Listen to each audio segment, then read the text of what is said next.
আজি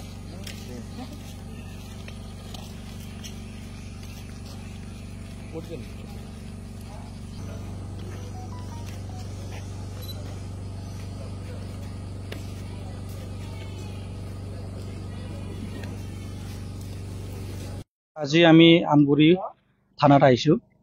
আজি on behalf of আমি ব্যক্তিক যোনে লাষ্ট টাইম যোনটো চোৰাং চিকাৰী যোনটো ফেক এনকাউণ্টাৰ হৈছে তাত লৈ কিনে আমি ন্যায় বিচাৰিব আমি আজি থানাত এফআইআৰ দিলোঁ। আজি এই এফআইআৰ থ্ৰুদি আমি বিচাৰিম যে যোনটো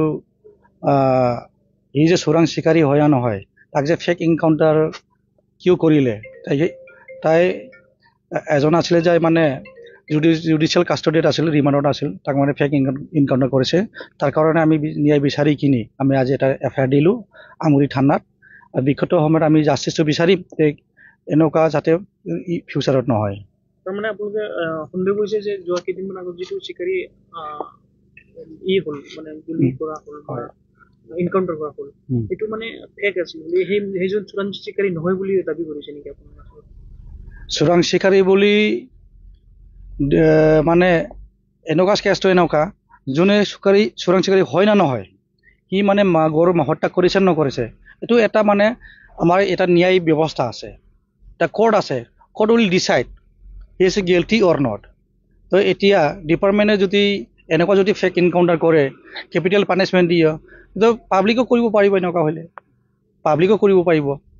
এতিয়া জাষ্টিফাইড হোৱাৰ আগতে যদি কেপিটেল পানিছমেণ্ট দিয়ে, এতিয়া ক'ত পানিছ কি হ'ব?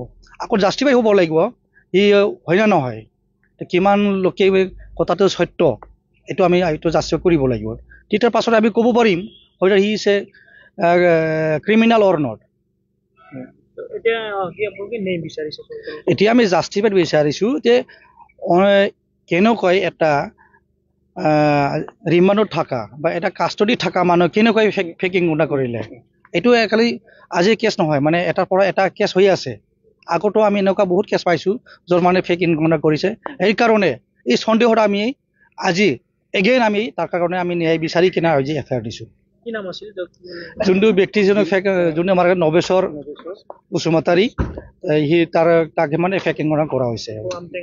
আমটেকা।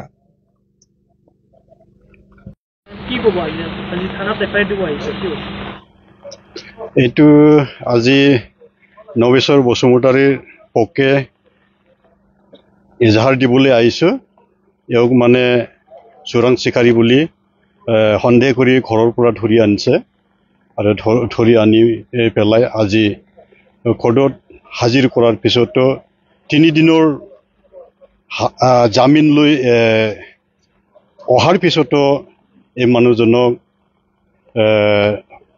মৃত্যু শাস্তি দিছে। এইটোৰ কাৰণে আমি ন্যায় বিচাৰি ঘৰৰ পৰিয়ালে ন্যায় বিচাৰি আজি এই আমগুৰি আৰক্ষী চকীত আহিছে। সেইটো কাৰণে এই এফআইআৰটো দিয়া হৈছে। এওঁ যে চোৰাং চিকাৰী হয়নে নহয় এইটো সঁচাকৈ কোৰ্টে জাজ কৰিলে হয়। এতিয়া জাজ নকৰাকৈ এওঁক গুলীয়াই হত্যা কৰাত ঘৰৰ পৰিয়াল আৰু সদৌ ৰাইজে ভাল লগা নাই। সেইটোৰ কাৰণে ন্যায় বিচাৰি আজি আমগুৰি আৰক্ষী চকীত এফআইআৰটো দিয়া হৈছে যে এতিয়া দোষী বুলি কোৰ্টে বিচাৰ কৰাৰ পিছত এওঁ যদি দোষী হয় কোৰ্টত জেলত থাকিলে হয় যদি দোষী হয়, কিন্তু আগতীয়াকৈ এওঁক মৃত্যুৰ শাস্তি দিয়াটো অন্যায় হৈছে বুলি আমি তাৰে ন্যায় বিচাৰিছোঁ। এই দুখীয়া পৰিয়ালৰ সপৰকে এখেতে কেনেকৈ বাচি থাকিব, এওঁ এজন কৃষক মানুহ আছিল।